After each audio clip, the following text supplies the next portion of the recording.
एक छोटे से शहर में एक लड़का रहता था। नाम था राहुल। वह गर्मी की छुट्टियों में अक्सर अपने नाना जी के घर जाया करता था।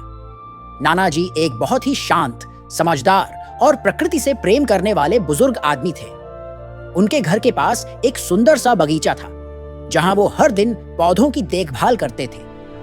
एक दिन राहुल ने नाना जी से पूछा, नाना जी, मैं बड़ा होकर एक सफल इंसान बनना चाहता हूँ। क्या आप मुझे बता सकते हैं कि सफल कैसे बना जाता है? नाना जी मुस्कुराए और बोले, इसका जवाब मैं तुम्हें एक अनुभव से दूंगा। चलो मेरे साथ। वे दोनों नर्सरी गए और वहां से 2 पौधे लेकर लौटे। घर आकर नाना जी ने एक पौधे को एक गमले में लगाया और घर के अंदर रख दिया। दूसरे पौधे को घर के पीछे की खुली जमीन में लगा दिया। फिर नाना जी ने राहुल से पूछा, बेटा, तुम्हें क्या लगता है कि इन दोनों में से कौन सा पौधा भविष्य में ज्यादा अच्छा और बड़ा बनेगा? राहुल थोड़ी देर सोचता रहा और फिर बोला, नाना जी, जो पौधा घर के अंदर है वही ज्यादा अच्छा बढ़ेगा, क्योंकि वह सुरक्षित है। बाहर वाले पौधे को तो धूप, आंधी, बारिश और जानवरों जैसी बहुत सारी मुश्किलों का सामना करना पड़ेगा। नाना जी मुस्कुराए और बोले, ठीक है बेटा, तो चलो देखेंगे कि आगे क्या होता है। छुट्टियां खत्म होने के बाद राहुल अपने घर लौट गया। 5 साल बाद राहुल फिर गर्मी की छुट्टियों में नाना जी के पास आया। राहुल ने कहा, नाना जी, पिछली बार मैंने आपसे सफल कैसे बना जाता है यह पूछा था, लेकिन आपने जवाब नहीं दिया। इस बार आपको मुझे जरूर बताना होगा। नाना जी मुस्कुराते हुए बोले, चलो तुम्हें तुम्हारे सवाल का जवाब देते हैं, लेकिन पहले उन पौधों को देखें जो हमने साथ लगाए थे। वे पहले उस पौधे के पास गए जो गमले में और घर के अंदर था। वह पौधा अब थोड़ा बड़ा होकर एक छोटा सा पेड़ बन चुका था। फिर वे बाहर गए जहां दूसरा पौधा लगाया गया था।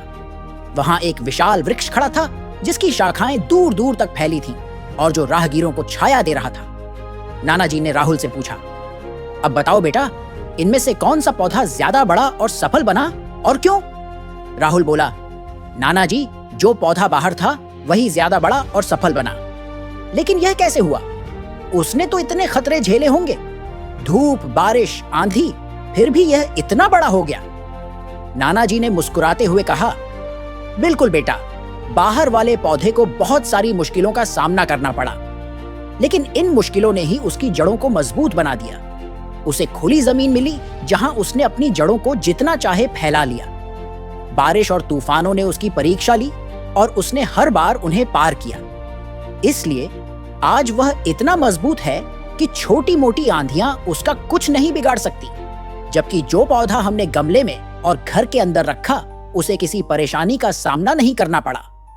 वह सुरक्षित तो रहा, लेकिन उसकी जड़ें गमले में सीमित रही। इसलिए वह ना तो बड़ा हो पाया और ना ही मजबूत। फिर नाना जी ने राहुल की आंखों में देखते हुए कहा, बेटा, यह याद रखना, जब तक तुम जीवन में संघर्ष नहीं करोगे, कठिनाइयों का सामना नहीं करोगे, तब तक तुम सफल नहीं बन सकते। अगर तुम सिर्फ आराम और सुरक्षा की तलाश में रहोगे तो तुम्हारी तरक्की रुक जाएगी। लेकिन अगर तुम संघर्ष करने को तैयार हो तो कोई भी लक्ष्य तुम्हारे लिए असंभव नहीं रहेगा। इसीलिए परेशानियों को दुश्मन मत समझो, बल्कि उन्हें अपने जीवन की सीढ़ियां मानो, जो तुम्हें सफलता की ऊंचाई तक ले जाएंगी। राहुल गहरी सांस लेकर उस बड़े पेड़ की ओर देखने लगा। नाना जी के शब्द उसके मन में गूंजने लगे। जिन रुकावटों को हम अपनी जिंदगी के दुश्मन समझते हैं, वही रुकावटें हमें और मजबूत बनाती हैं और हमें सच्ची सफलता की ओर ले जाती है। इस कहानी से हमें यह सीख मिलती है कि हमारी जिंदगी में चुनौतियां और कठिनाइयां अक्सर आती हैं।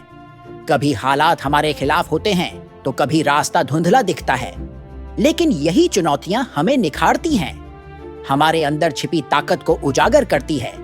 जैसे बाहर लगे पौधे ने आंधियों, बारिश और धूप का सामना करके खुद को एक विशाल और मजबूत वृक्ष में बदल लिया, उसी तरह जब हम मुश्किलों से डरने के बजाय उनका सामना करते हैं तो हम भी अंदर से उतने ही मजबूत बनते हैं। आरामदायक जिंदगी भले ही सुरक्षित लगे, लेकिन वह हमारी असली क्षमता को उभरने नहीं देती।